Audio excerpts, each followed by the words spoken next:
नमस्कार मित्रों, स्वागत है आपका एक बार फिर से ज्ञानदीप चैनल पर। आज हम पढ़ेंगे कबीर ग्रंथावली का पद संख्या 163। कबीर ग्रंथावली, इसका संकलन आचार्य हजारी प्रसाद द्विवेदी जी ने किया है तथा यूजीसी नेट पाठ्यक्रम का यह हिस्सा है। पहले हम पद को पढ़ेंगे, इसके बाद उसकी व्याख्या करेंगे। मेरा तेरा मनुआ कैसे एक होई रे, मैं कहता हूँ आँखें देखी, तू कहता कागद की लेखी। मैं कहता सुरझावन हारी, तू राख्यो उलझाई रे। मैं कहता तू जागत रहियो, तू रहता है सोई रे। मैं कहता निर्मोही रहियो, तू जाता है मोही रे।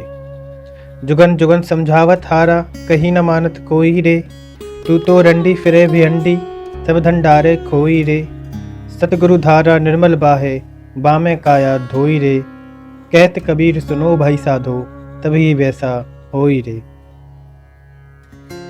पद की व्याख्या करने से पहले कुछ शब्दों के हम अर्थ देख लेते हैं। मेरा तेरा मनुआ कैसे एक होई रे। मनुआ अर्थात मन। सुलझावन हारी, तू राख्यो उलझाई रे। सुलझावन मतलब सुलझाने वाला। मैं कहता निर्मोही रहियो, निर्मोही मतलब बिना मोहे के, इसमें कोई मोह ना हो।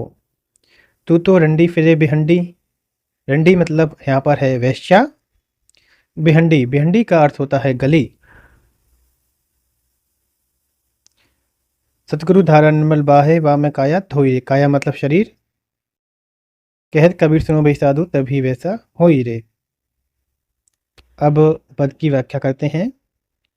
मेरा तेरा मनुआ कैसे एक होई रे, मैं कहता हूँ आँखें देखी, तू कहता कागज की लेखी।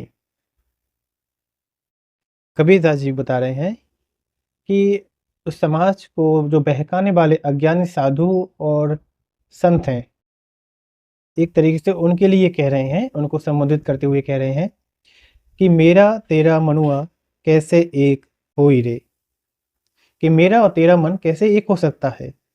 मैं कहता हूँ आँखें देखी, तू कहता कागज की लेखी। बता रहे हैं कि जो मैं कहता हूँ आँखें देखी, मैं वह बात कहता हूँ जिसका मैं अनुभव करता हूँ, और तू कौन सी बात कहता है? तू कहता है कागजों में लिखी हुई बातें, ग्रंथों में लिखी हुई बातें। कबीरदास जी बताना चाह रहे हैं कि परमात्मा और आत्मा को मिलाने का रास्ता तुम्हारा और मेरा भिन्न भिन्न है।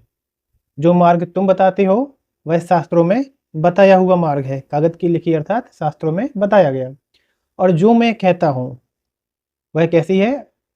आंखों देखी, यानी कि तर्क संगत बात है। अगली पंक्ति देखें।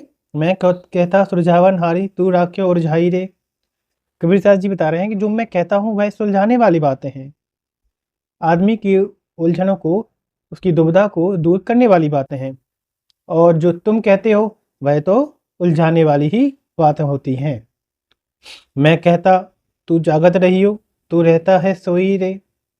कबीरदास जी बता रहे हैं कि मैं जो बातें कहता हूँ वह मोह माया से जागृत करने वाली बातें हैं, और तुम सत्य से आंखें मूंदे रहते हो। तू रहता है सोई रे अर्थात सत्य से आंखें मूंदे रहते हो।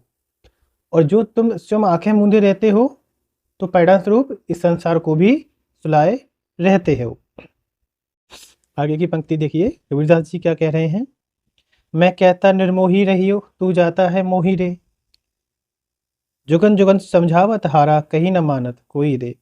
कबीरदास जी कह रहे हैं मैं मोह से दूर रहने के लिए कहता हूँ, और तू है कि मोह माया में ही फंसता चला जाता है।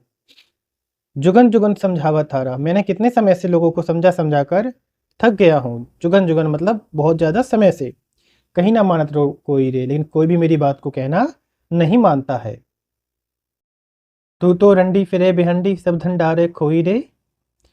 कबीरदास जी बता रहे हैं तुम तो इस प्रकार विभिन्न मार्गों पर भटकते रहते हो।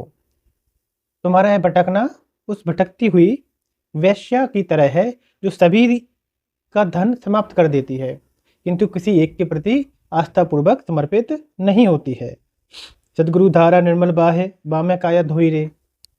जो सच्चा गुरु है उसके द्वारा दिया गया संदेश उस निर्मल धारा की तरह है जो तन और मन को पवित्र कर देता है।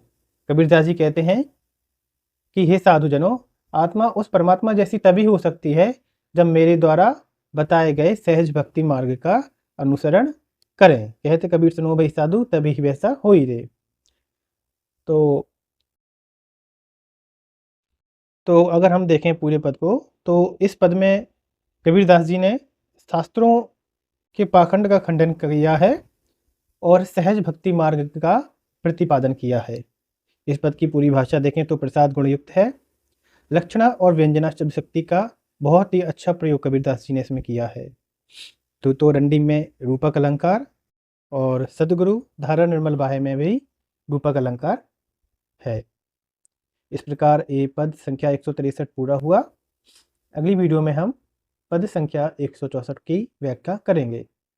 बहुत बहुत धन्यवाद।